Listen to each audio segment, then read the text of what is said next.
Yeah, Deanna Sandwith, and I'm a operational technology project manager, and I have been working with or for AIMWA for the past 16 years. Yeah, I actually thought about this a lot and trying to keep it pinpointed to, 2 or 3, because I thought the entire trip was actually incredible. I think from, Microsoft headquarters, seeing what they're doing with Copilot and AI, the innovation, the culture there was incredible. To Tesla and Boeing factory tours and being right in the middle of watching these big planes being manufactured and all of the elements and steps that are included in that. How they're really trying to use technology to make a much more efficient plane. Tesla is on a whole other level with robots, the mingling of humans and the robots for every single element of a Tesla machine, to probably even, the Del Seymour Tenderloin walking tour, which was, probably for me was one of the biggest highlights. Educational in a completely different way more of a social, humanitarian impact. Just seeing this at one time, or I guess will always be a US veteran, moving to San Francisco, being homeless, having problems of addiction, himself, to now trying to facilitate and create a community for these, homeless individuals. I was probably pretty shocked about the conditions of, some roads in some areas of the Tenderloin, and then how much passion Del himself had and his team members had. I could probably talk about that for an hour, but those were probably some of my highlights for sure. Yeah.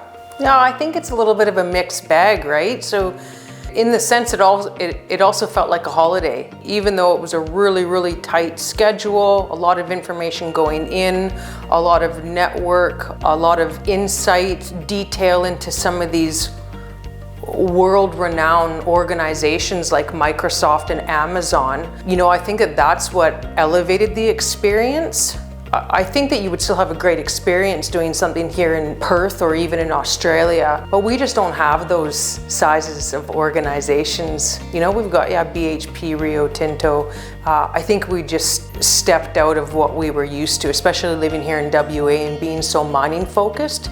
It was really great to see some of the a mixed, industry experience, and that some of the things that we were talking about at different organizations or different institutions in San Francisco and Seattle, there's some very common themes, right? Around innovation, around technology, around data-driven decision-making. So yeah, that's a tough question, because I think it would still be a great experience to do something here. I think that when it feels a little bit like a holiday though, that just kind of elevates it, because that's what it felt like. It felt like a really good holiday that's been planned for 7 months, and you're going with a bunch of people that you don't really know, and by the end of it you're all friends.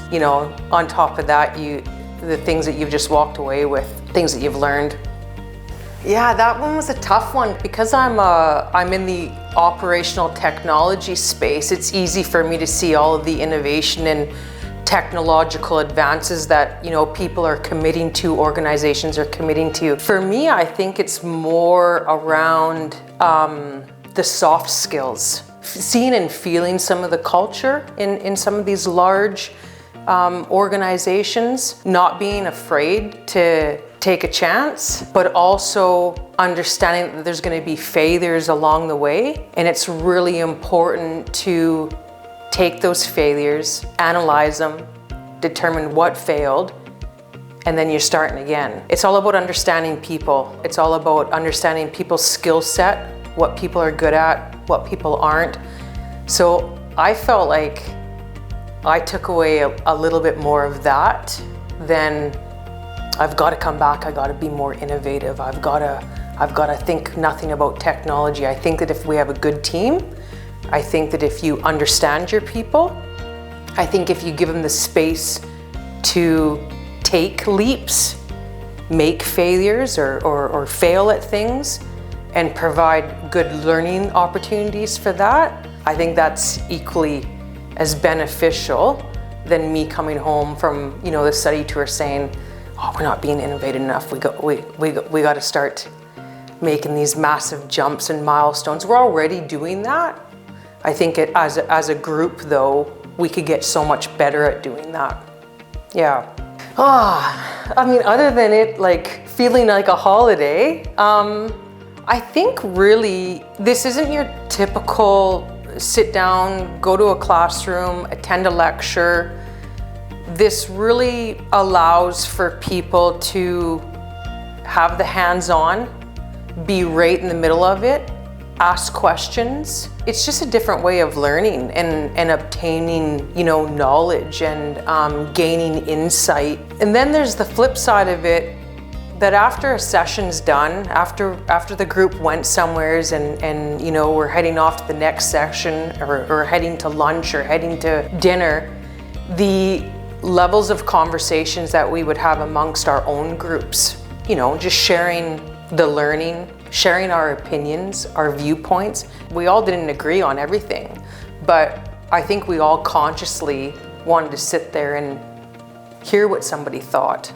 I mean, you talked to me about quantum computing, I was absolutely lost, you know, so over my head. But it was fun having some conversations with other people, you know, on that study tour that helped me kind of understand it.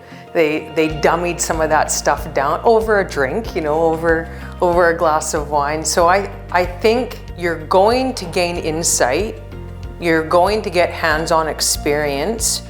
You are stepping outside of the traditional box of learning, and then it's also an adventure. And at the end of it, I really feel like I made a bunch of friendships out of it as well, right? Wow, if I was gonna say it in one word, I would probably say, I feel like it's a lame word because it was nothing short of incredible, to be honest with you. From a professional front, from an educational front, and from a personal front. So unless you can come up with a better word than incredible, I'll stick with incredible.